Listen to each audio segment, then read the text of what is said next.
Fine. Fine, ma'am. All well? Yes, ma'am. Okay, very good. So in the last class, we have done with the redox chapter. Yes or no? Yes, ma'am. So today we are going to start the very interesting portion that is of the 12th chemistry, and that is the electrochemistry. बेटा electrochemistry redox मैंने आपको बोला था कि redox का directly question नहीं बनता है, बहुत कम चांसेस होते हैं. यस प्रफुल बताइए. हमारे दो चैप्टर चलेंगे साथ में. हाँ जी, आपके दो चैप्टर चलेंगे. सर ने मेरे ख्याल से आपको सरफेस केमिस्ट्री स्टार्ट करवाया होगा. Yes. हाँ जी, तो क्योंकि टाइम हमारे पास कम है ना, तो we have to just hurry and you have to go through both the chapters. ठीक है Praful? Yes ma'am. Yes, ma'am. Electrochemistry 11th का तो आपने कर ही लिया, 12th का ही पोर्शन है. इलेक्ट्रोकेमिस्ट्री बहुत आसान चैप्टर है, and the one good thing about this chapter is कि इसका क्वेश्चन कोई भी स्टूडेंट गलत नहीं करता, सबको आता होता है. बहुत आसान चैप्टर है. तो अब आप पे एक रिस्पॉन्सिबिलिटी भी आ गई है कि आपको ये चैप्टर अच्छे से करना है ताकि आपका भी क्वेश्चन गलत ना हो. देखो, इलेक्ट्रोकेमिस्ट्री वर्ड ही अपने बारे में बता रहा है. इलेक्ट्रोकेमिस्ट्री में कौन से दो वर्ड हैं? The one is the electro and the other is the chemistry. ठीक है बेटा? तो इलेक्ट्रोकेमिस्ट्री क्या है? This is the branch of the chemistry. इसको थोड़ा बी बना देते हैं, मिस इंटरप्रेट मत करना. P, this is the branch of the chemistry deals with the inter conversion. Calculation है, बहुत इजी वाली कैलकुलेशन है इसमें. The branch of the chemistry deals with the inter conversion of both the types of the energies. Interconversion of electric energy and the chemical energy.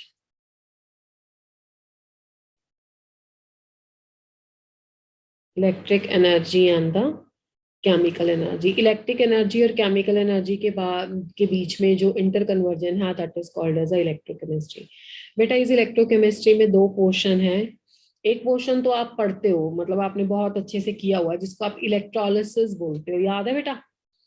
Electrolysis you people were doing मेरे ख्याल से 10th से भी पहले आप पढ़ते हो. Electrolysis of copper sulphate है ना, इलेक्ट्रोलिसिस ऑफ वाटर. तो एक तो है इसमें इलेक्ट्रोकेमिकल सेल और एक है इलेक्ट्रोलिसिस.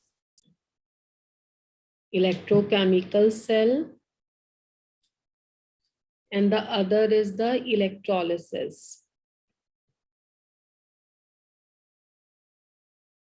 इसमें से जो बेटा इलेक्ट्रोकेमिकल सेल है ना, इलेक्ट्रोकेमिकल सेल में क्या होता है?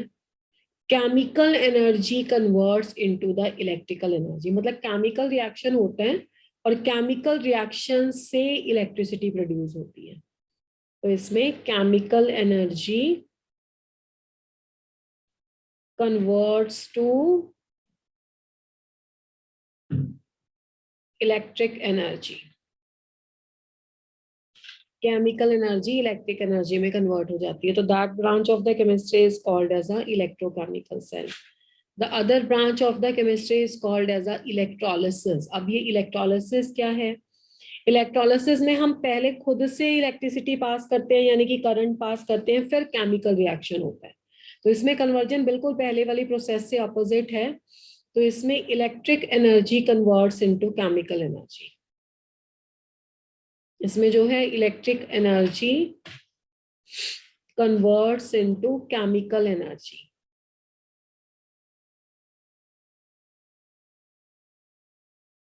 Chemical energy, electric energy chemical energy में कन्वर्ट होती है. तो that is called as a electrolysis.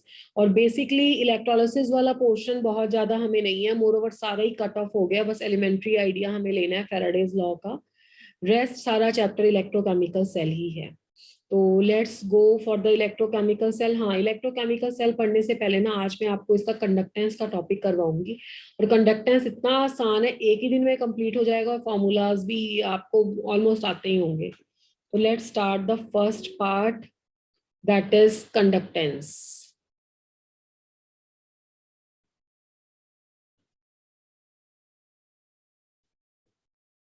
तो रिगार्डिंग द कंडक्टेंस कुछ फॉर्मूलाज पहले नोट करते चलेंगे। देखो बाकी तो आपको पता ही है, मैंने केमिकल इक्विलिब्रियम में और आयनिक इक्विलिब्रियम में आपको बताया है कि दो तरह के कंडक्टर्स होते हैं। The one is called as a electrolytic conductors, other are the metallic conductors. Metallic conductors में करंट कैरियर होते हैं आपके इलेक्ट्रॉन्स, और इलेक्ट्रोलिटिक कंडक्टर्स में आयंस होते हैं। तो इस चैप्टर में जो भी हम स्टडी करेंगे ना वो with respect to electrolytic conductors होगा। ठीक है, तो कंडक्टेंस किसके बारे में जाएगी यहाँ पे? Electrolytic conductors.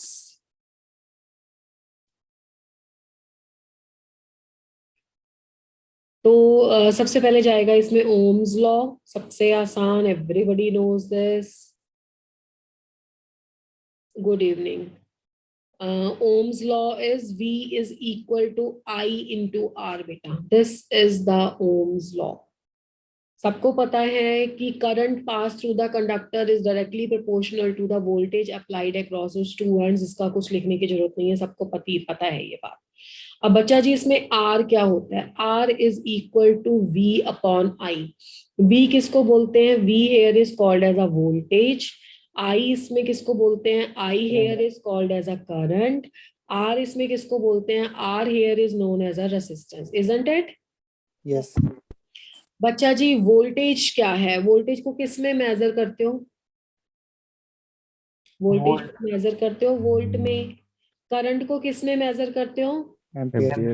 एम्पियर में। और रेजिस्टेंस को किस में मेजर करते हो? Ohm. ओम में। ओम को कैसे लिखते हैं? It is written like this. ठीक है, अब बाकी आपको ये भी पता है कि I is equal to Q की फॉर्म में कैसे लिखते हो? Q by T. I is equal to rate of the flow of the charge is known as a current. वो भी आप यहाँ पे अगर क्वेश्चन में कुछ दिया हो ऐसा कुछ चार्ज या इलेक्ट्रॉन्स के पर्सपेक्टिव में तो आप यूज कर सकते हो।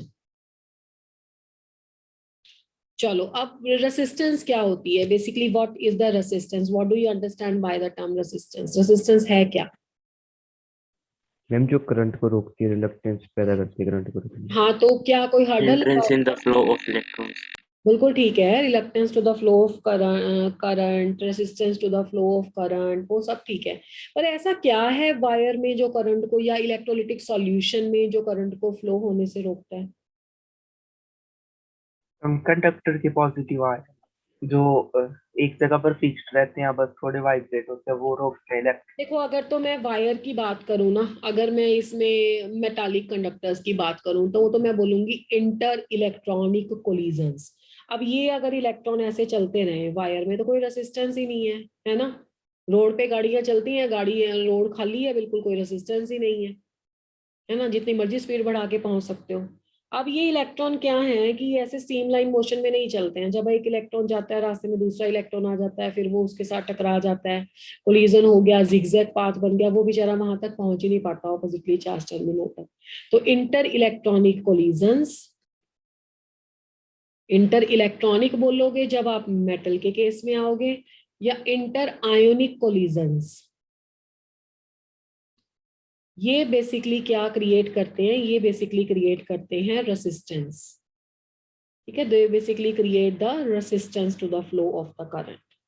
तो this is basically the resistance. And unit मैंने आपको बता दिया, ओम। 1 ओम जो होता है वो 1 वोल्ट बाय 1 एम्पियर होता है।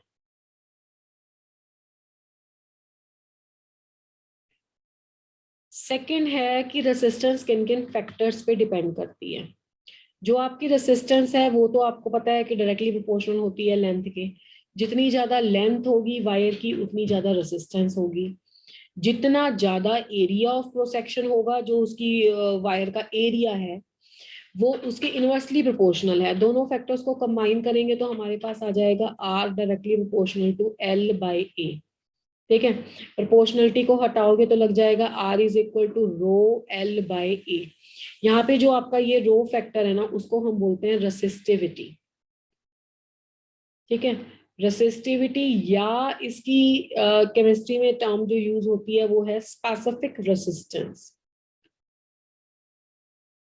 स्पेसिफिक रेसिस्टेंस, अगर इसकी वैल्यू कैलकुलेट करें स्पेसिफिक रेसिस्टेंस की, तो we can say specific resistance rho is equal to R A by L. ठीक है, इसका यूनिट इंटरप्रेट करोगे तो रेसिस्टेंस को अभी तुमने बताया कि हम ओम में कैलकुलेट करते हैं। एरिया बच्चा जितना भी केमिस्ट्री में पढ़ोगे ना, इलेक्ट्रोकेमिस्ट्री में, सब सीजीएस में जाएगा। तो मैं इसको सेंटीमीटर लिख रही हूँ, तो ये सेंटीमीटर स्क्वायर होगा। Length is a centimetre, centimetre से सेंटीमीटर कैंसिल हो जाएगा बेटा, तो आपके पास आ जाएगा ओम सेंटीमीटर। तो this is ohm centimetre which is the unit of rho, and rho here is called as a specific resistance, या जिसको आप बोलते हो resistivity. Is that clear? अब ये resistivity है क्या, कैसे डिफाइन करेंगे इसको? Let me take one electrolytic solution. उस इलेक्ट्रोलिटिक सॉल्यूशन में मैंने क्या किया, मैंने एक सेल लगा दिया। देखो कंडक्टेंस कैलकुलेट करने के लिए जैसे एक मार्कर होता है ना, अब मार्कर का फ्रंट वाला पोर्शन जहां से लिखते हैं उसको रिमूव कर दो और उसको आगे से ओपन रख दो।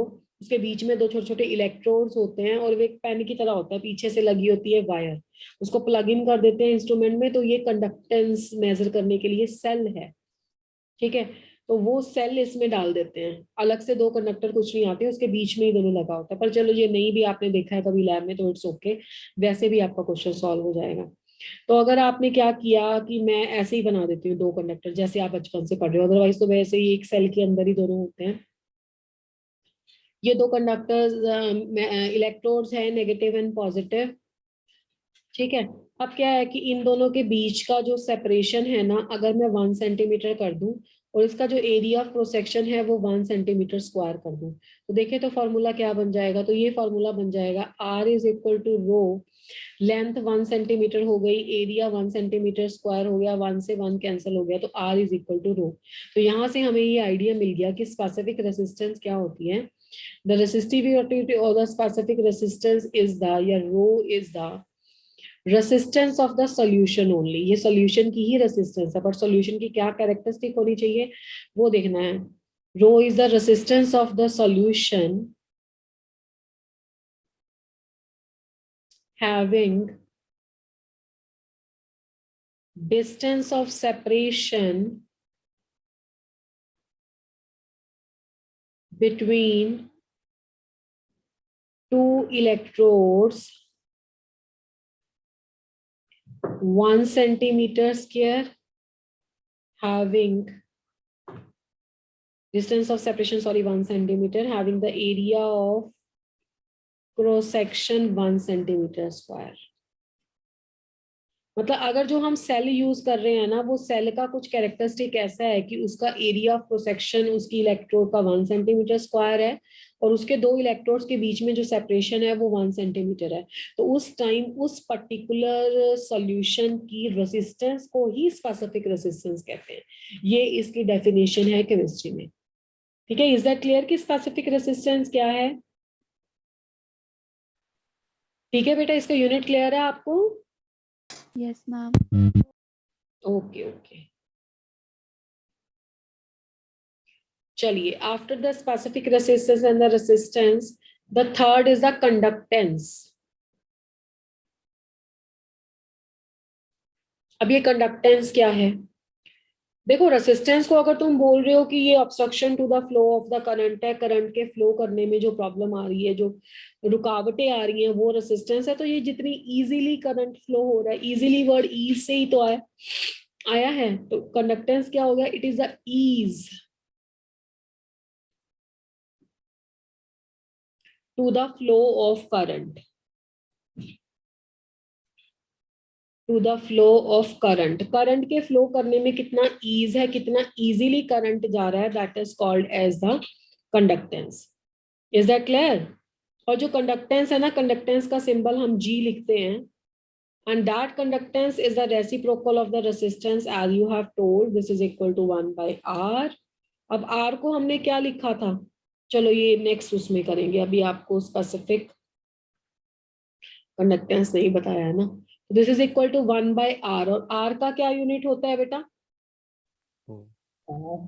ओम अभी बताया था, है ना। और इसको अगर आप कर लोगे रिवर्स तो ये बन जाएगा ओम इनवर्स। अब ओम इनवर्स को क्या मान के चलते हो?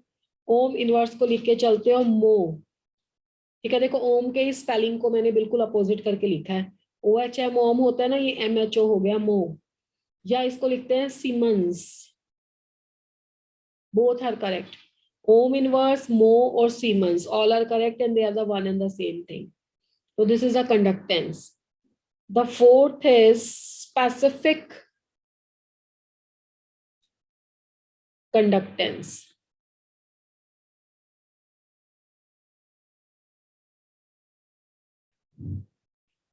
अब ये स्पेसिफिक कंडक्टेंस क्या है? स्पेसिफिक कंडक्टेंस को हम लिखते हैं कप्पा. कप्पा क्या होता है ना, 1 के साथ एक सी जैसी स्ट्रक्चर बना दो. दिस इज नॉट एब्सोल्युटली के, ऐसी स्ट्रक्चर बना दी है. This is called as specific conductance. और स्पेसिफिक कंडक्टेंस को पहले तो डिफाइन करते हैं, फिर उसका फॉर्मूला देखते हैं. द रेसिप्रोकल ऑफ, बस थोड़ा सा पोर्शन ही है फर्स्ट वाला थ्योरेटिकल, बाकी सारा बहुत बहुत इजी चैप्टर है. The reciprocal of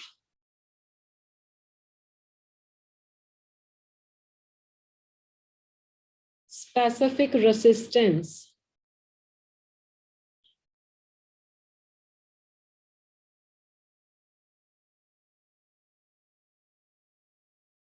is called as specific conductance.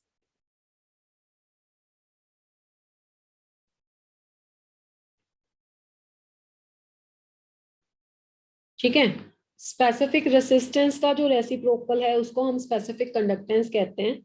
अब इसको हमने लिख कैसे दिया? कप्पा से. अब स्पेसिफिक रेसिस्टेंस का रेसिप्रोकल यानी कि 1/ρ हो गया. ठीक है, this is a reciprocal of the specific resistance, and specific resistance हो गई आपकी रेसिस्टिविटी. ठीक है.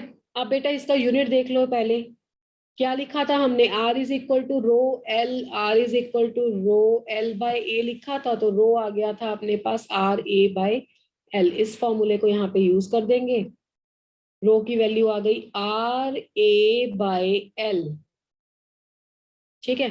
अब 1/R अभी हमने थोड़ी देर पहले डिफाइन किया है, वो है G multiplied bye L/A. L/A को भी मैं नेक्स्ट पेज पे एक्सप्लेन करती हूँ. तो ये बन गया रिलेशनशिप, और इस रिलेशनशिप को मैं व्हाइट कलर से टिक लगा देती हूँ. इससे आपके बहुत सारे न्यूमेरिकल सॉल्व होंगे. Kappa is equal to G into L/A. इसको थोड़ा सा अभी और एक्सप्लेन करेंगे. Is it clear? यहाँ तक क्लियर है? इसकी यूनिट भी देखनी है तो यहीं से कर सकते हो. G के यूनिट क्या होते हैं? G का यूनिट होता है पर ओम. लेंथ का यूनिट क्या है? सेंटीमीटर. एरिया का सेंटीमीटर स्क्वायर. तो ये आ जाएगा ओम इनवर्स और सेंटीमीटर इनवर्स. या आप इसको क्या लिख सकते हो? मो सेंटीमीटर इनवर्स. या और आप इसको क्या लिख सकते हो? Siemens centimetre inverse. Correct? Yes, ma'am. Yes, ma'am. These are the all units you can give for the specific conductance. चले बेटा नेक्स्ट. Yes, इसमें हमने सॉल्व किया. Kappa is equal to GL/A. ठीक है. अब ये जो L/A फैक्टर है ना, ये भी हमारे पास एक टर्म है जिसको बोलते हैं सेल कांस्टेंट. मैंने अभी आपको बताया था कि सेल कांस्टेंट बेसिकली में एक इंस्ट्रूमेंट ही है, उसी के अंदर इलेक्ट्रोड फिट होते हैं. ठीक है. और ये इस इंस्ट्रूमेंट की, उस सेल कांस्टेंट की जो कंस्ट्रक्शन है उसका एक कांस्टेंट पैरामीटर है सेल कांस्टेंट. देखो, length divided by area of cross section. तो लेंथ किसकी है? Distance of separation between the 2 electrode है, और area of cross section of 2 electrode है. तो L/A करेंगे तो जो सेंटीमीटर इनवर्स आएगा, इसको सेल कांस्टेंट कहते हैं. ठीक है. तो this is a characteristic of a cell. This is a characteristic of a cell used to measure the conductance. Used to measure the conductance.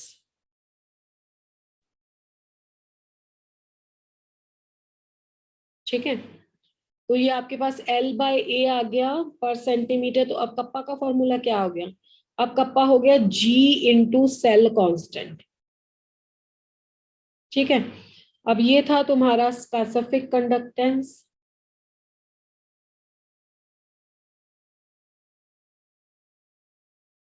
G आ गया आपका कंडक्टेंस.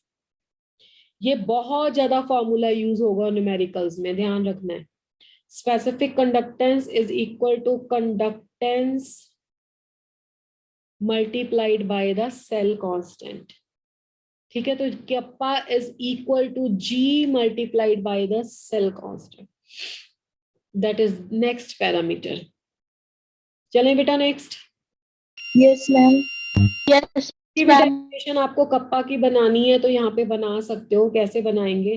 फिर से हमने अपना सॉल्यूशन ले लिया। सॉल्यूशन में ये वाला पोर्शन जो था वो 1 सेंटीमीटर है, area of cross section 1 centimetre square है, तो उस केस में L/A की वैल्यू जब 1 सेंटीमीटर इनवर्स आ जाएगी तो कप्पा किसके बराबर आ जाएगा? G के बराबर आ जाएगा। तो यहाँ से डेफिनेशन क्या आ जाएगी कि specific conductance, exactly same definition है जो पहले पढ़ी है। Specific conductance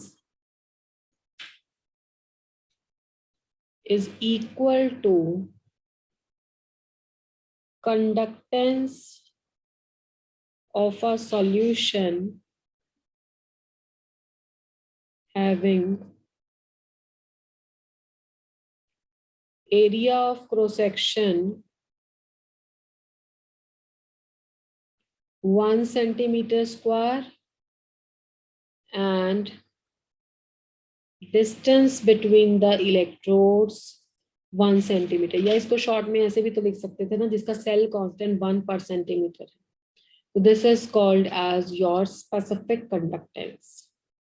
चले आगे। Yes, ma'am.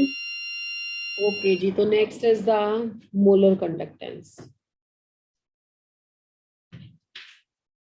Just a minute, why it has stopped sharing.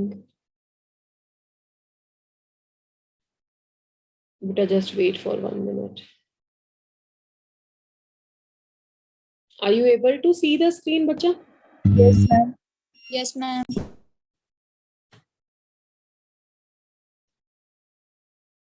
Okay.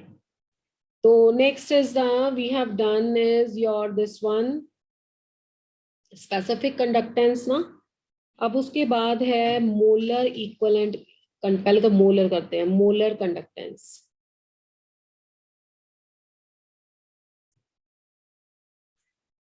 अब ये मोलर कंडक्टेंस क्या है?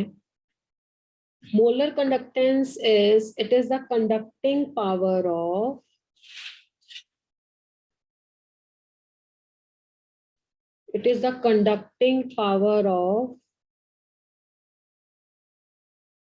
all the ions produced by dissolving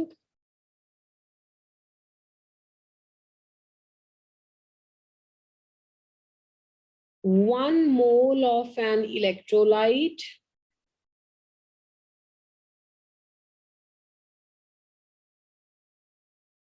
in the solution। देखो इसके ना नेम से ही क्लियर है कि मोलर के बारे में बात कर रहा है।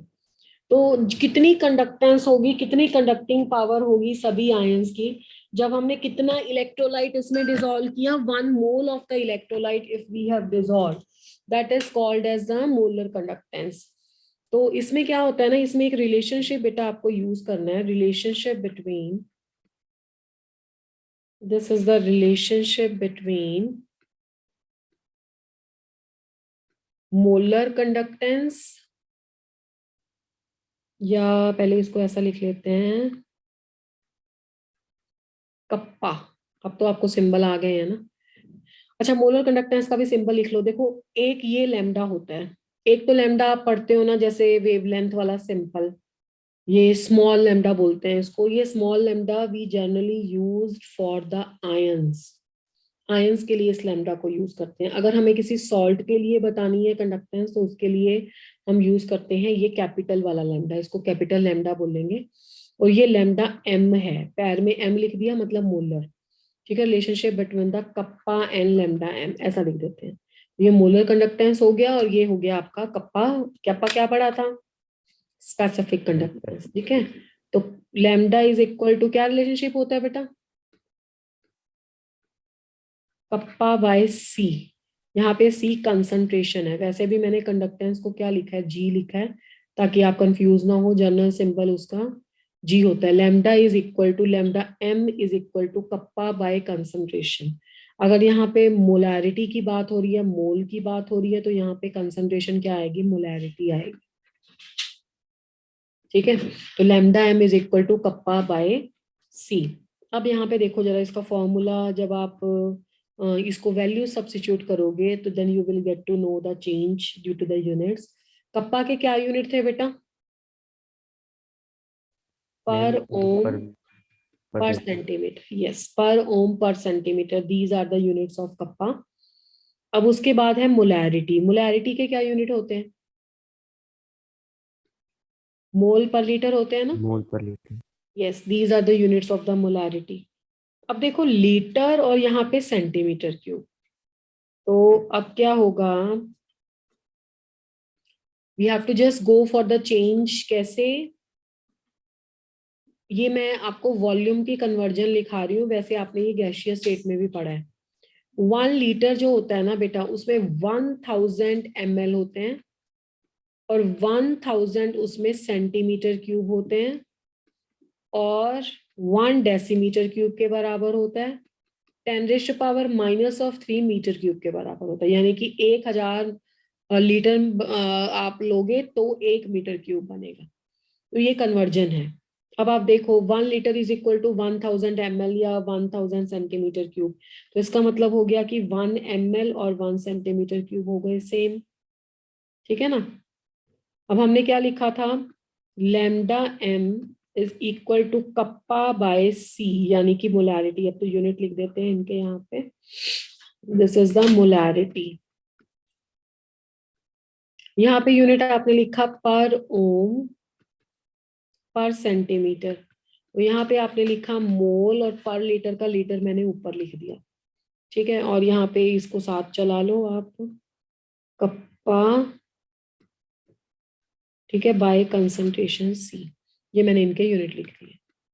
कप्पा सी को मैं पैर में मोलैरिटी लिख देती हूँ, एम लिख देती हूँ यहाँ पे। ये तो आप सिंपल मोलैरिटी भी लिख सकते हो। अब देखो लीटर को सेंटीमीटर क्यूब में कन्वर्ट करने के लिए हमने क्या किया? 1000 से मल्टीप्लाई कर देंगे। जब आप इसको 1000 से मल्टीप्लाई कर दोगे ना, तो आपका जो लीटर था वो किस में बदल जाएगा? सेंटीमीटर क्यूब में बदल जाएगा। डिवाइडेड बाय आपके पास क्या है? मोल है। ठीक है, अब आप देखो रिलेशनशिप क्या बन गया? Kappa into 1000 by cm। cm का मतलब हो गया मोलैरिटी, और यूनिट क्या बन गया? इसका यूनिट पूछ भी लेता है, पर ओम। सेंटीमीटर -1 यहाँ पे है, सेंटीमीटर क्यूब यहाँ पे है, तो सेंटीमीटर स्क्वायर यहाँ से हो गया और यहाँ पे आ गया पर मोल। Is that clear? ठीक है, यहाँ पे पर मोल आ गया। तो this is a unit and this is a complete relationship between the kappa and lambda M. Kappa क्या है? आपकी स्पेसिफिक कंडक्टेंस, और ये क्या है? Molar conductance. जहाँ जिसको मैं मोलर कंडक्टेंस बोल रही हूँ, कई बार न्यूमेरिकल लिखा आएगा तो उसमें मोलर कंडक्टिविटी भी वो उसको बोल सकता है। ठीक है, तो वहां पे इस बात का ध्यान रखेंगे। चलिए, तो ये हो गया आपका रिलेशनशिप। अब लास्ट है इसमें equivalent conductance.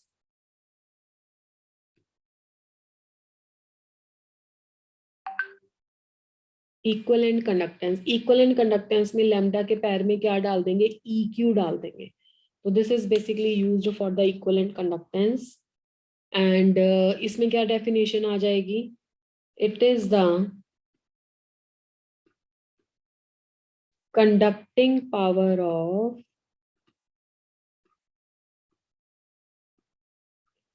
all the ions produced by dissolving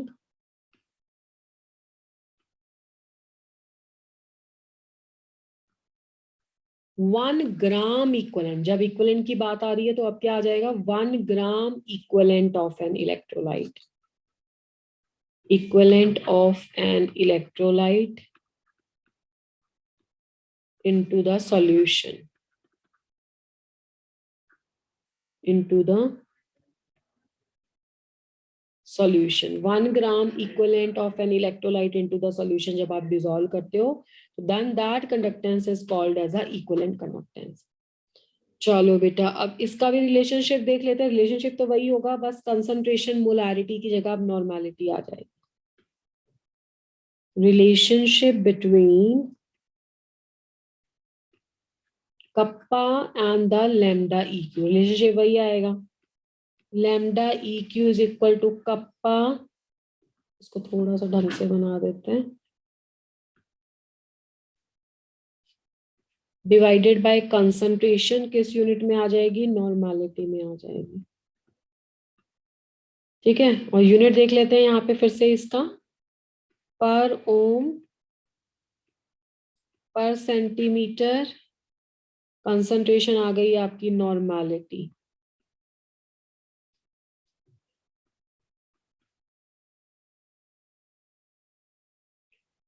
अब देखो lambda EQ is equal to kappa divided by concentration normality. Unit क्या आएंगे बेटा इसके, कप्पा के यूनिट पर पर ओम ओम पर सेंटीमीटर। नॉर्मेलिटी क्या होती है, नॉर्मेलिटी का क्या यूनिट होता है?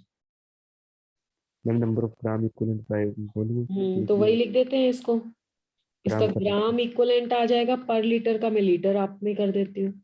तो this is kappa concentration in the normality sense, पर ओम हो गया, 1000 से इसको भी मल्टीप्लाई करेंगे, सेंटीमीटर स्क्वायर हो जाएगा, या आप लिखना है तो एक स्टेप लिख लो, वैसे तो मैंने पीछे भी बताया आपको, इसको लिख लो आप, multiplied by 1000 per ohm, centimetre inverse, centimetre cube divided by gram equivalent.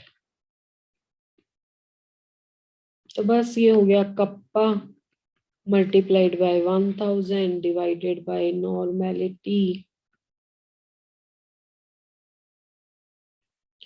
Unit आ जाएगा पर ओम सेंटीमीटर स्क्वायर पर ग्राम इक्विवेलेंट। ठीक है, तो ये आ जाएगा आपके पास यूनिट पर ओम सेंटीमीटर स्क्वायर पर ग्राम इक्विवेलेंट। बाकी आप इसको पर ग्राम को लिख सकते हो वैसे ही, जो कन्वेंशन हम पहले यूज कर रहे थे, मो लिख सकते हो, centimetre square gram equivalent inverse 1 ये लिख सकते हो, या इसको मो की जगह पे सीमेंस लिख सकते हो, centimetre square gram equivalent inverse 1। तो these are the terms that you can use पर ओम के प्लेस पे। ठीक है, आप क्लियर है आपको सभी कि इसको Yes, कैसे करते हैं, how we are going to utilise all them. Okay, all of them एक पेज पे लिख दूं या याद है सभी को, याद है? चलो अच्छी बात है, किसी ने नहीं बोला है तो इसका मतलब है याद ही होंगे। अब हमारे पास एक और टर्म आती है बेटा, अल्फा। अल्फा क्या है? Degree of dissociation. बिल्कुल, degree of dissociation. Degree of dissociation जो होती है ना, वो बेसिकली होती है lambda m upon lambda m, C लिख लो इसको, या लैम्डा m नॉट। अब इसमें ये फैक्टर क्या है, lambda m naught. Lambda m naught को बोलते हैं molar conductance at infinite dilution, at infinite dilution। अब ये molar conductance at infinite dilution क्या है? मैंने पहले भी बताया आपकी क्लास में कि इनफाइनाइट डिल्यूशन का ये मतलब नहीं है कि थोड़ा सा सॉल्ट लेके आप उसमें कितना मर्जी पानी ऐड कर दो, इनफाइनाइट अमाउंट ऑफ वाटर, फिर तो उसमें कंसंट्रेशन ही क्या रहेगी, सॉल्ट की, सारा पानी हो जाएगा। देखो, जितना जितना डाइल्यूशन करने से आपके पास कंडक्टेंस बढ़ रही है ना, अब मान लो आपने उसको डाइल्यूट कर दिया, पहले कंडक्टेंस 50%, CF6 पर 60 हो गई, 70 हो गई, अब आप जितना मर्जी पानी डाल रहे हो उसमें कंडक्टेंस 70% से और नहीं बन रही है, तो 70% तक की जो डाइल्यूशन है ना, उसको बोला जाएगा इनफाइनाइट डाइल्यूशन। इनफाइनाइट डाइल्यूशन का नटशेल में मीनिंग ये हुआ कि उतनी डाइल्यूशन जहाँ पे कंडक्टेंस आपकी मैक्सिमम हो जाए। ठीक है, तो उसको बोलते हैं इनफाइनाइट डाइल्यूशन। तो अल्फा है आपका इन दोनों का रेशो। तो ये तो हो गई आपकी ऊपर वाली portion, this is the molar conductance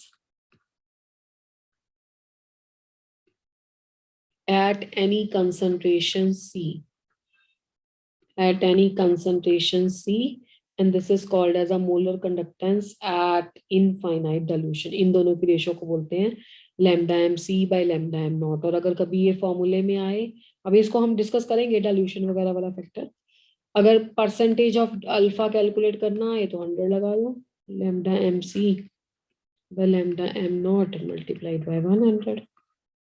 okay, is that clear? तो ये हो गया आपका टर्म्स। इन टर्म्स में आपको न्यूमेरिकल आता है, लास्ट में करेंगे जब पोल के क्वेश्चंस लेंगे ना, then will give you the numerical related to this topic. Now will discuss the factors affecting the conductance.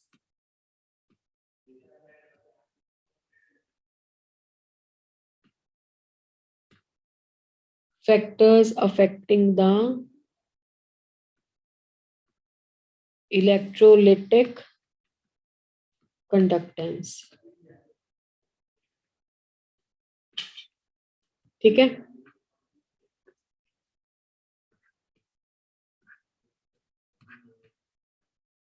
कौन कौन से फैक्टर्स हैं जो इलेक्ट्रोलिटिक कंडक्टेंस को अफेक्ट करते हैं? Yes, what do you think? कौन कौन से फैक्टर हैं, क्या लगता है? डाइल्यूशन अफेक्ट करेगा, बताओ। Yes ma'am. ओके, कैसे अफेक्ट करेगा? whether the dilution is going to increase the conductance or decrease the conductance। अगर मैं इलेक्ट्रोलिटिक कंडक्टेंस की बात करूं तो इलेक्ट्रोलिटिक कंडक्टर्स दो टाइप के होते हैं, यहाँ पे ये इंपॉर्टेंट है, और दो टाइप के हैं, strong and the weak conductors. तो होता क्या है बेसिकली कि जो आपकी इलेक्ट्रोलिटिक कंडक्टेंस है, electrolytic conductance increases for both strong and the weak electrolytes with the dilution। अब इसका रीजन क्या है, why it happens? ऐसा क्यों होता है कि स्ट्रॉन्ग और वीक इलेक्ट्रोलाइट्स दोनों के लिए इलेक्ट्रोलिटिक कंडक्टेंस पानी डालने से, डाइल्यूशन करने से बढ़ती है, जबकि स्ट्रॉन्ग इलेक्ट्रोलाइट तो पहले ही डिसोसिएट हो जाते हैं पूरे? What is the reason?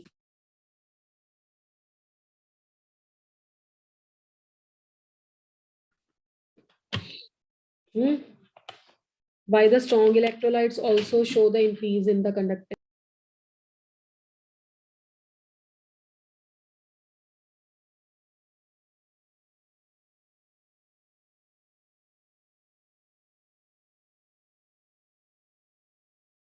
देखो मैम दोनों, डाइल्यूशन करने से कंसंट्रेशन कम नहीं होती, तो कम नहीं होना चाहिए कंडक्टेंस? हाँ ऐसा लगता है आपको? मैम जब ज्यादा डाइल्यूट होगा तब आयंस को मूव करने के लिए ज्यादा आसानी होगी। This is correct. देखो कंसंट्रेशन के बढ़ने से तो वैसे भी कंडक्टेंस नहीं बढ़ती, ये किसी केमिकल रिएक्शन में नहीं पढ़ रहे हैं हम। केमिकल रिएक्शन में हम पढ़ते हैं ना, कंसंट्रेशन के बढ़ने से रेट ऑफ रिएक्शन बढ़ता है, ये वैसा नहीं है। जो आपके स्ट्रॉन्ग इलेक्ट्रोलाइट्स हैं,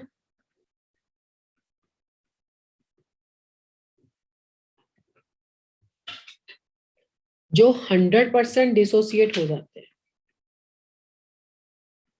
still there conductance is not maximum, is not max। मतलब जो लैम्डा आयन सॉल्ट के लिए लिख रहे हैं तो कैपिटल लैम्डा लिख देते हैं, जो लैम्डा मैक्स है ना वो उनमें ऑब्टेन नहीं हो पाता। क्यों? क्योंकि उनमें होता है वही कोलिजन फैक्टर या मोबिलिटी फैक्टर, वो अच्छे से मूव नहीं कर पाते। कंडक्टेंस कब बोलोगे आप?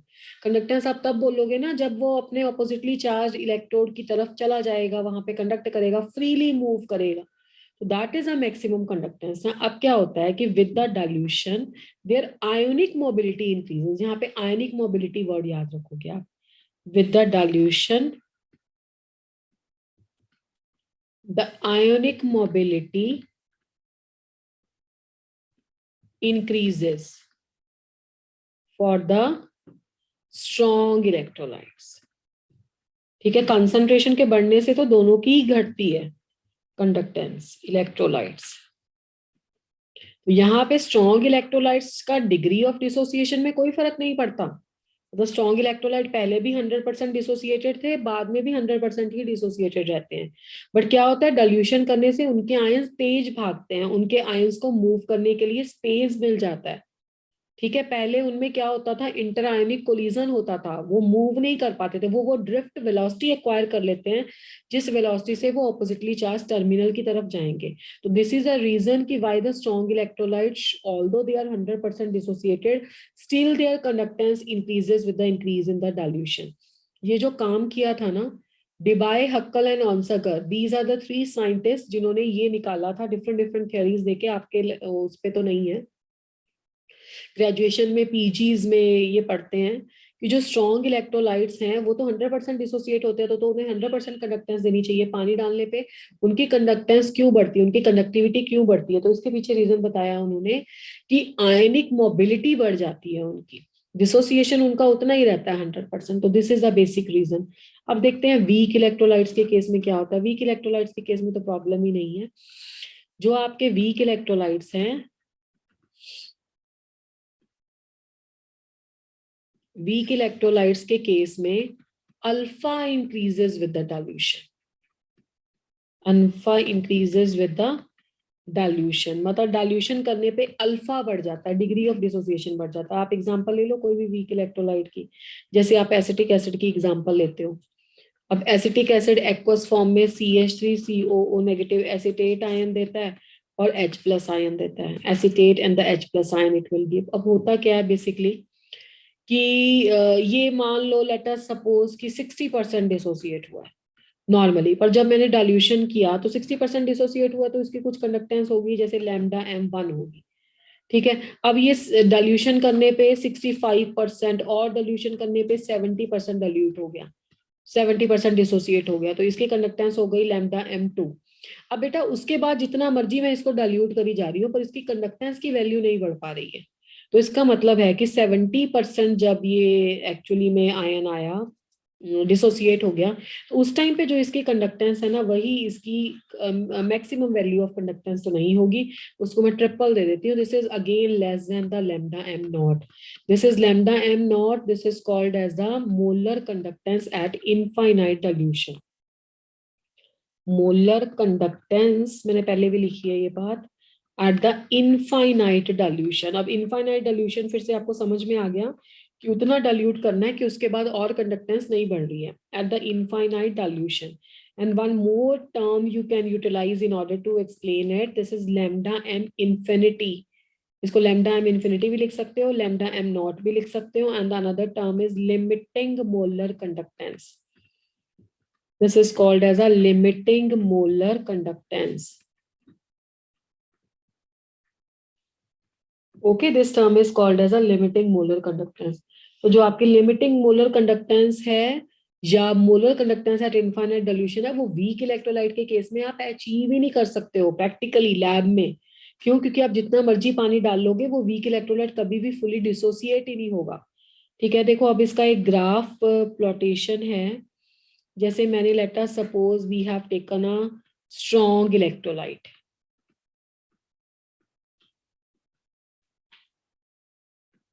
We have taken the strong electrolyte, उस साइड ले लिया हमने लैम्डा M और इस साइड ले लिया रूट ऑफ द सी।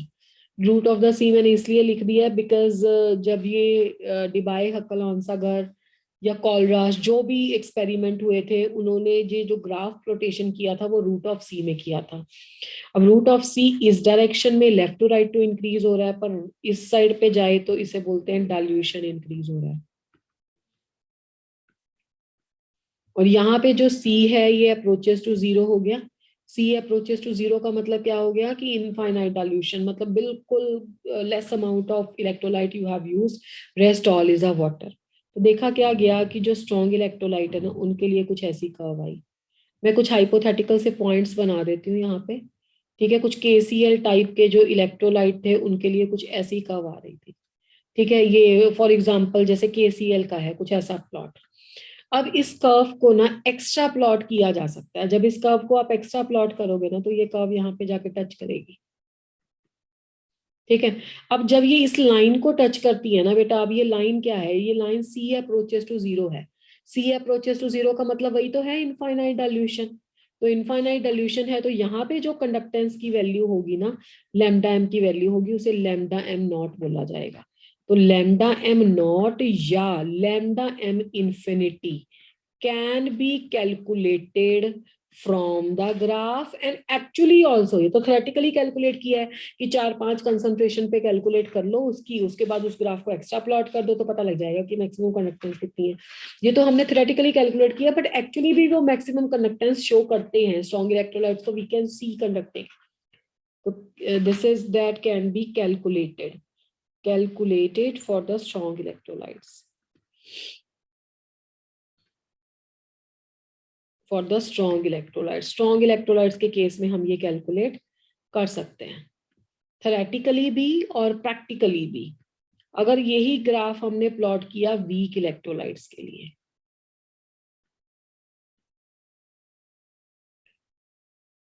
तो जो आपके वीक इलेक्ट्रोलाइट हैं, this is root of C and this is lambda M, तो ये उसके लिए ना कुछ ऐसी इन्वर्टेड जे टाइप की कर्व आती है। मैं रफ सी बनाई है एक, कुछ CH3COH कुछ ऐसे इलेक्ट्रोलाइट है, ये कुछ ऐसी कर्व होगी ऐसी। और ये जो कर्व है ना, ये कर्व धीरे धीरे धीरे धीरे क्या होती जा रही है, इसके पैरेलल होती जा रही है लाइन के।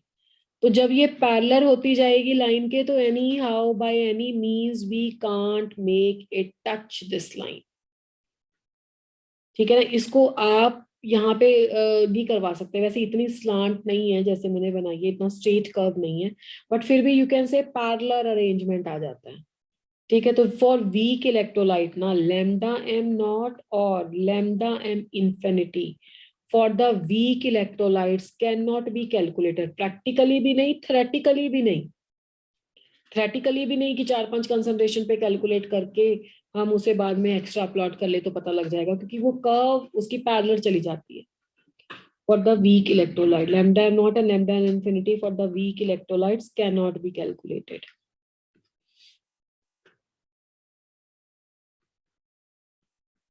cannot be calculated and if it cannot be calculated तो फिर क्या किया जाए।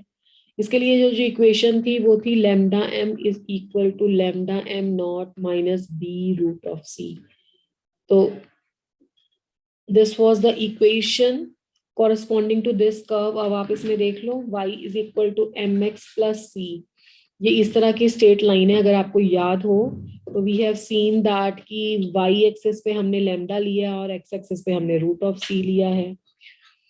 तो y एक्सिस पे ये लैम्डा लिया और x एक्सिस पे रूट ऑफ सी लिया है। तो then we have plotted a line जिसमें जो स्लोप आई थी नेगेटिव, और वो नेगेटिव स्लोप थी माइनस ऑफ b के बराबर। और इसमें जो इंटरसेप्ट आया था, इंटरसेप्ट गया था लैम्डा एम नॉट, यानी कि मैक्सिमम कंडक्टेंस। और ये कैलकुलेशन हम मैक्सिमम कंडक्टेंस की इसके इंटरसेप्ट से भी कर सकते हैं। और ये इक्वेशन किसके लिए एप्लीकेबल है? This is applicable for the strong electrolyte. Okay, this we can calculate for the strong electrolyte. ठीक है जी। तो this is how the dilution affect. बाकी देखो टेम्परेचर बढ़ाने से कंडक्टेंस बढ़ती है ऑब्वियसली, बट केमिकल रिएक्शंस जब भी हम करेंगे, या मैं नेक्स्ट इक्वेशन बताऊंगी, इलेक्ट्रोकेमिकल सेल बताऊंगी, उन सभी में हम रूम टेम्परेचर पे काम करेंगे। इसलिए मैं टेम्परेचर का, विस्कोसिटी का, इन चीजों का कोई ज्यादा इफेक्ट नहीं है। उसके लिए कंसंट्रेशन दे दिया है, कंसंट्रेशन और डाइल्यूशन, ये मेन इफेक्ट है यहाँ पे। तो this is your conductance part. अब इसमें एक प्रॉब्लम आ गई। प्रॉब्लम क्या आ गई कि स्ट्रॉन्ग इलेक्ट्रोलाइट्स के लिए तो हमने कैलकुलेट कर ली लैम्डा एम नॉट या लैम्डा एम इन्फिनिटी की वैल्यू, फिर अल्फा भी कैलकुलेट कर लिया lambda M by lambda M naught, ठीक है। अब ये प्रॉब्लम को रिजॉल्व करी कॉलराश ने एक लॉ दिया, that is called as a Kohlrausch law. Colruy's law of independent migration of an ion.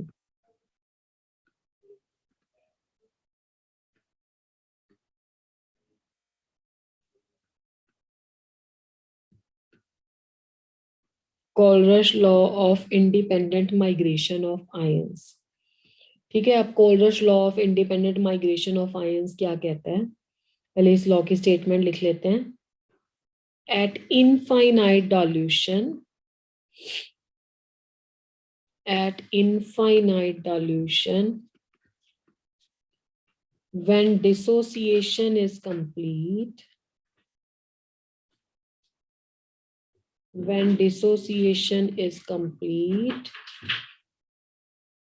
each ion makes a definite contribution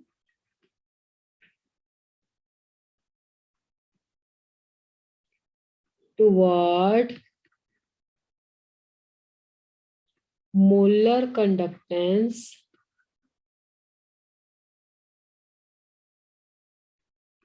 at infinite dilution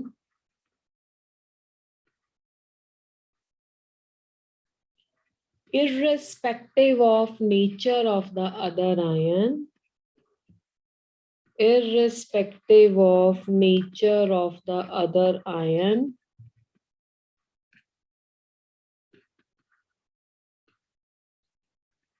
with which it is associated, with which it is associated. ठीक है, मतलब इसका क्या, इसका meaning क्या है, इसका meaning ये है कि हर किसी आयन की एक फिक्स वैल्यू होती है मोलर कंडक्टेंस की तरफ, उसकी मैक्सिमम कंडक्टेंस की एक फिक्स वैल्यू होती है, और ये आयन की वैल्यू इस बात पे डिपेंड नहीं करती है कि उसके साथ दूसरा आयन कौन सा एसोसिएटेड है. अब इसे ऐसा मान के चलो कि मान लो आप कोई एग्जाम दे रहे हो अकेले बैठ के, तो आपने स्कोर किया 75%. अब वही आप पूरे रूम में बैठ के सारे स्टूडेंट्स के साथ एग्जाम दे रहे हो, तब भी अगर आपका वही स्कोर है, मतलब आप चीटिंग नहीं करते हो. आपकी जो मैक्सिमम कंडक्टेंस की वैल्यू है वो फिक्स है, वो इस बात पर डिपेंड ही नहीं कर रही कि आपके साथ कोई बैठा था या नहीं बैठा था.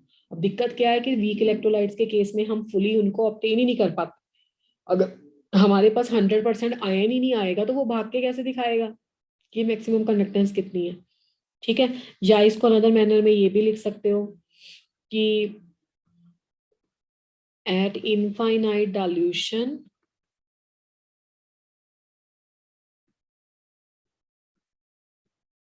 molar conductance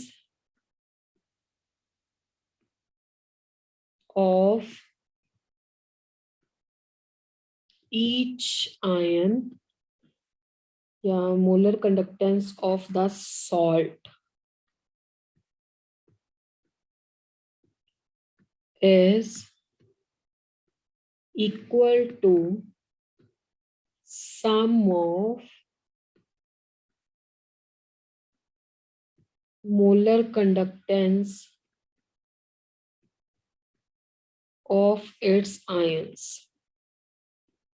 Okay, is it clear बेटा? Yes, ma'am. Yes, ma'am. ठीक है जी.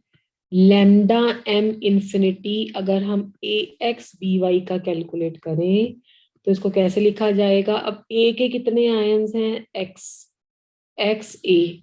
बी के कितने आयंस हैं, वाई, वाई बी. अब ए के ऊपर कितना चार्ज होगा जो बी के पैर में है, यानी कि वाई प्लस. बी के ऊपर कितना चार्ज होगा जो ए के पैर में है, यानी कि एक्स नेगेटिव. तो ये हो जाएगा आपके पास, इसका कंडक्टेंस है तो ये इसका कंडक्टेंस आ जाएगा, ये इसका कंडक्टेंस आ जाएगा. इसको थोड़ा सा सेपरेट करके लिख देते हैं.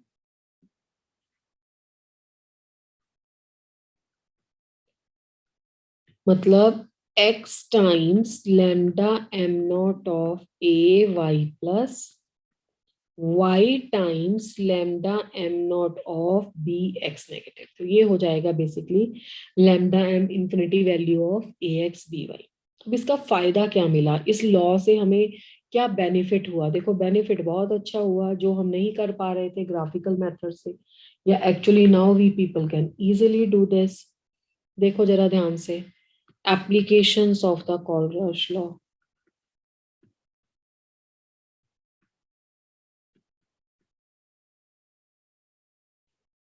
कोलरश लॉ तो फर्स्ट है, the first application is used to calculate lambda m naught या lambda m infinity for the weak electrolytes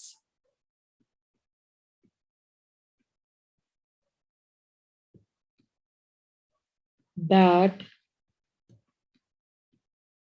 cannot be calculated.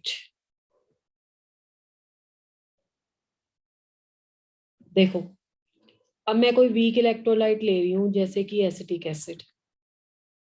अब एसिटिक एसिड की अगर मुझे कंडक्टेंस कैलकुलेट करनी है कि कैसे इसका lambda am not value calculate करना है, तो एसिटिक एसिड में जो भी आयंस प्रेजेंट है ना वो कंप्लीटली फर्निश नहीं कर पाता, इसलिए हम उसकी कंडक्टेंस कैलकुलेट नहीं कर पाते। तो हमें क्या करना है कि हमें इसको स्ट्रॉन्ग की हेल्प से ब्रेकअप कर लेना। Lambda M naught of CH3COONA plus lambda M naught of HCl minus lambda M naught of NaCl। देखो ये कैसे होगा, अगर इसको ब्रेकअप करेंगे तो क्या आएगा, लैम्डा एक तो ये तो स्ट्रॉन्ग है ना, ये तीनों मैंने स्ट्रॉन्ग लिए हैं और हमने लॉ में ये लिखा है कि किसी भी आयन की कंडक्टेंस की वैल्यू सेम होती है, चाहे वो वीक में प्रेजेंट है चाहे स्ट्रॉन्ग में प्रेजेंट है, वो दूसरे के साथ डिपेंड ही नहीं करता। प्रॉब्लम क्यों आ रही थी, क्योंकि हम उसे कंप्लीटली डिसोसिएट ही नहीं कर पा रहे थे। That's why we couldn't calculate the value of the maximum conductance. तो lambda M naught of CH3COO negative plus lambda M naught of Na plus lambda m naught of H plus lambda m naught of Cl negative minus lambda m naught of Na plus minus lambda m naught of Cl negative। ये इसके साथ cancel हो जाएगा, ये इसके साथ cancel हो जाएगा, तो अब हमारे पास ये देखो आयन मिल गए। अब ये दो आयन की मैक्सिमम कंडक्टेंस की वैल्यू जो भी है, मतलब इसकी x है इसकी y है, तो आंसर इसका बन जाएगा। अब ये क्यों नहीं मिल पा रही थी वीक इलेक्ट्रोलाइट के केस में, क्योंकि वीक इलेक्ट्रोलाइट के केस में वो 100% फर्निश ही नहीं कर पा रहा था वो ion. That's why we can't go for the calculation of it. बात समझ में आई है नहीं, यानी कि जो भी आपका वीक इलेक्ट्रोलाइट रहेगा ना, वीक इलेक्ट्रोलाइट को आप स्ट्रॉन्ग इलेक्ट्रोलाइट की हेल्प से डिसोसिएट कर लोगे। जब आप डिसोसिएट कर लोगे तो स्ट्रॉन्ग ने तो कंप्लीटली ब्रेकअप हो ही जाना है, इनकी वैल्यूज दी होगी। ठीक है, अब जैसे इसकी वैल्यू दी हुई है समथिंग लाइक ये x1 है, ये x2 है, ये x3 है, ये वैल्यू आपके पास, ये आंसर दे दी, ये दोनों आंसर सेम होंगे, इसको मत लिखो, आप सॉल्ट की वैल्यू लिखो, ये तो आपको एक्सप्लेनेशन ही सिखाई है। ठीक है, ये तो आप टेबल से पता लगाओगे ना इन दोनों की कितनी वैल्यू है, ये कंडक्टेंस टोटल वैल्यू दी हुई है, कैलकुलेट कर लेना। सेकेंड एप्लीकेशन है इसकी calculation of alpha. Calculation of alpha, alpha degree of dissociation था, अल्फा मैंने पहले भी आपको बताया है कि lambda M C upon lambda M naught या लैम्डा एम इंफिनिटी, यानी कि molar conductance at any concentration C, molar conductance at any concentration C divided by the molar conductance at infinity, divided by the molar conductance at infinity। इन दोनों को divide करेंगे तो आपके पास आएगी value किसकी, alpha की। अगर आपको परसेंटेज अल्फा कैलकुलेट करना है तो lambda M C by lambda M naught multiplied by क्या कर लेंगे, 100 कर लेंगे, तो ये वैल्यू आ जाएगी परसेंटेज अल्फा की। ठीक है, so this is how we can calculate the value of the alpha and मतलब लैम्डा एम नॉट सी आ गया ना कॉलरश लॉ से, ये तो फ्रॉम द लॉ कैलकुलेट करोगे, ऊपर वाली value given in the numerical होगी, तो आप दोनों को डिवाइड करोगे, then you will be obtaining the Kohlrausch law's alpha answer. ठीक है, तो this is all about the conductance, यहाँ तक कंडक्टेंस। अब इसमें से जो क्वेश्चन आता है न्यूमेरिकल आता है वो अब हम डिस्कस करते हैं। ये क्लियर है सभी को? Yes, ma'am.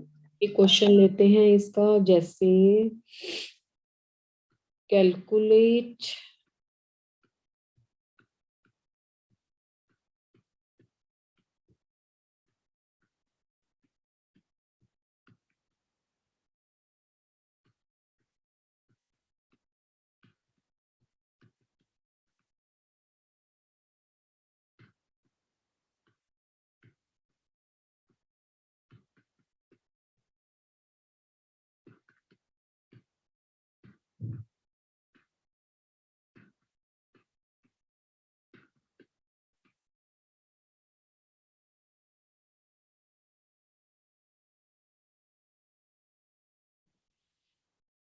See if you can calculate from these three data the value of lambda m naught of EL, CL3. Try this out.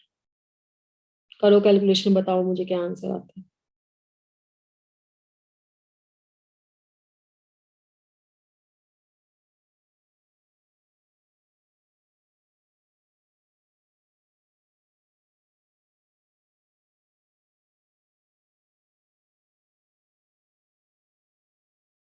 Ma'am x1 plus 3x2 minus 6x3. Okay. Let the others also solve, then we'll discuss.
Yes, how many of you have solved? Only one student have solved.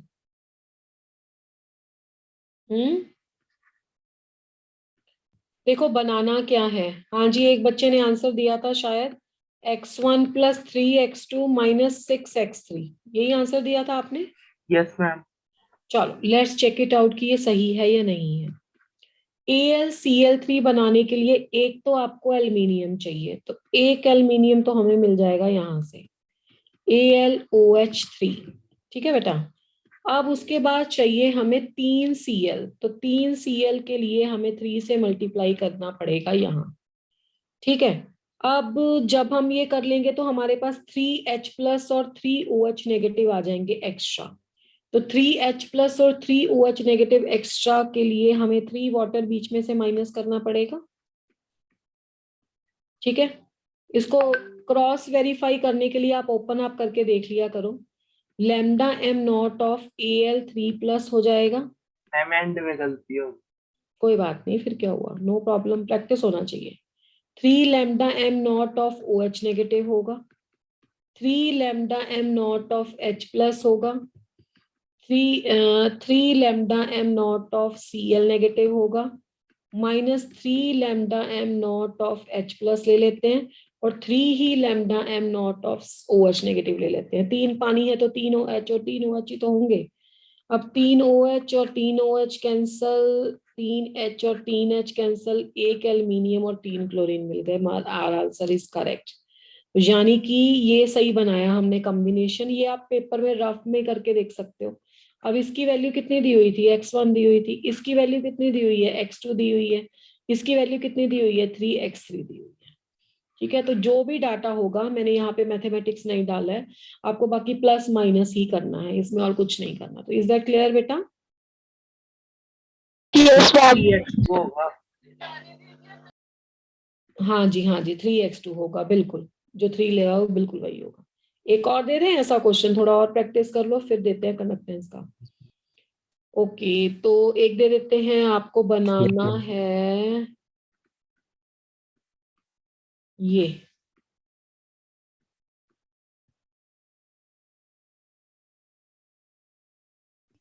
Ma'am previous slide करना.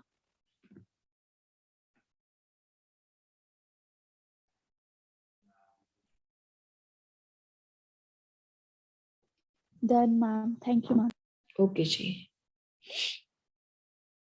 बेटा Fe2SO4 thrice देखो आप, बनता है इससे.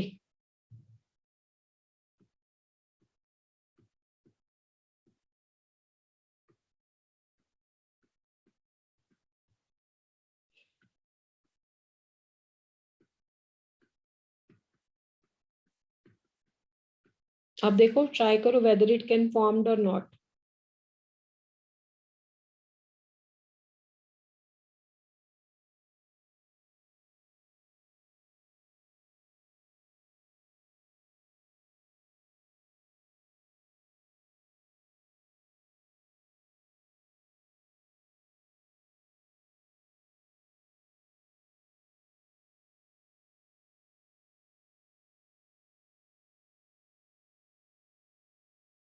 हम 2x1 plus 3x2 minus 6x3. Okay, ma'am giving you 1 more minute बेटा. क्या आंसर बोला? 2x1. +3x2 हम्म, -6x3. ठीक है. Rest everybody please check it. आपका भी आ रहा है? इतना आंसर कर पा रहे हो?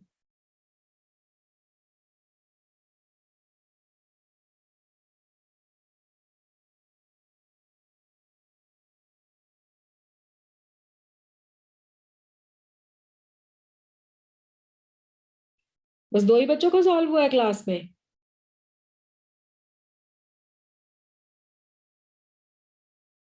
चलिए देखिए फिर. 2f चाहिए तो इस इक्वेशन को 2 से मल्टीप्लाई करना पड़ेगा.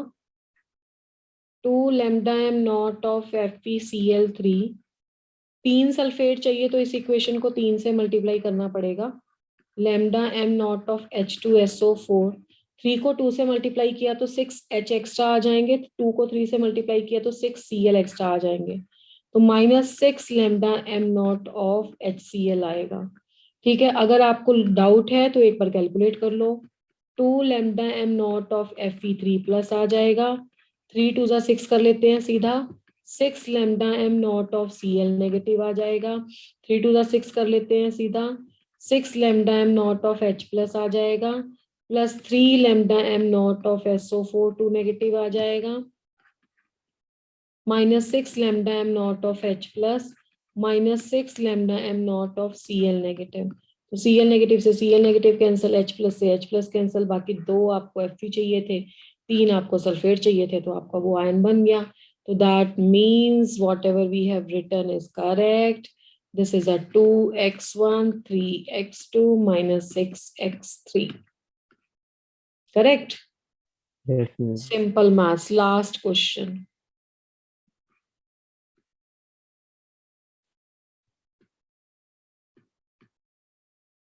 Which out of the following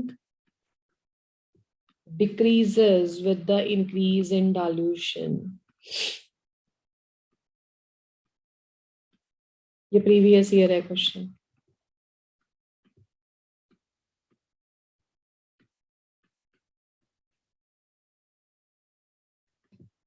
I hope कि आपको नाम आते होंगे. चलिए, let's generate a poll.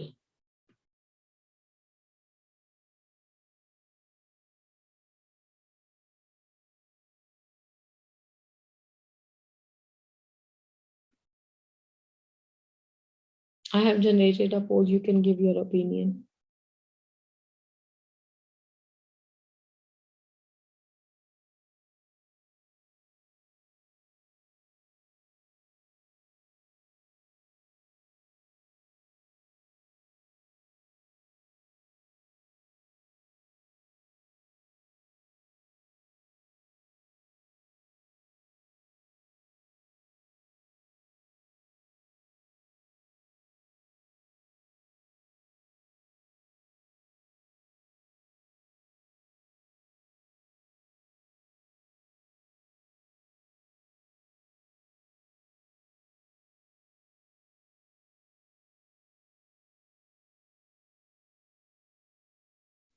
Why everybody is not giving the answer? Only the 15 students have given the answer. Whenever if you are not participating बेटा, फिर तो paper में भी नहीं करोगे ऑप्शन. देखो सबके अप्रोक्सीमेटली सेम सेम आंसर है. 4 5 5 3. कंफ्यूज्ड.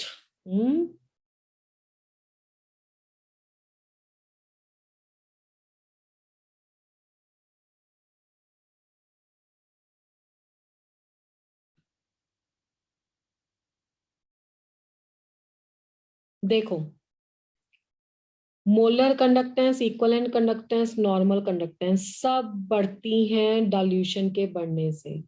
स्पेसिफिक कंडक्टेंस घटती है। स्पेसिफिक कंडक्टेंस क्या होता है ना, that is a conductance of the ion per unit volume. देखो आपको पता है ना, अमाउंट ऑफ सब्सटेंस पे डिपेंड करती है ये, इसमें स्पेसिफिक वर्ड जब आता है। याद है थर्मो से कुछ? जैसे चलो अगर नहीं याद है तो इसी चैप्टर के कंसर्न से देख लेते हैं। तो this is the conductance of the solution, conductance of the ions per unit volume, per unit volume of the solution. तो जब डाइल्यूशन होगी तो इसका मतलब है पर यूनिट वॉल्यूम में आयन घटेंगे या बढ़ेंगे? पर यूनिट वॉल्यूम में आयंस डिक्रीज नहीं हो जाएंगे, तो इसका मतलब है कप्पा भी डिक्रीज हो जाएगा। तो स्पेसिफिक कंडक्टेंस एक ऐसी कंडक्टेंस है जो एक यूनिट वॉल्यूम की, मतलब अगर आप कोई 1000 ml या जो भी ले रहे हो, उसमें 1 cc का कितनी कंडक्टेंस है उस पर डिपेंड करती है। तो अगर आप डाइल्यूशन करते हो तो number of ions per unit volume decrease हो जाते हैं, इसलिए ये कंडक्टेंस की वैल्यू भी क्या है, डिक्रीज हो जाती है।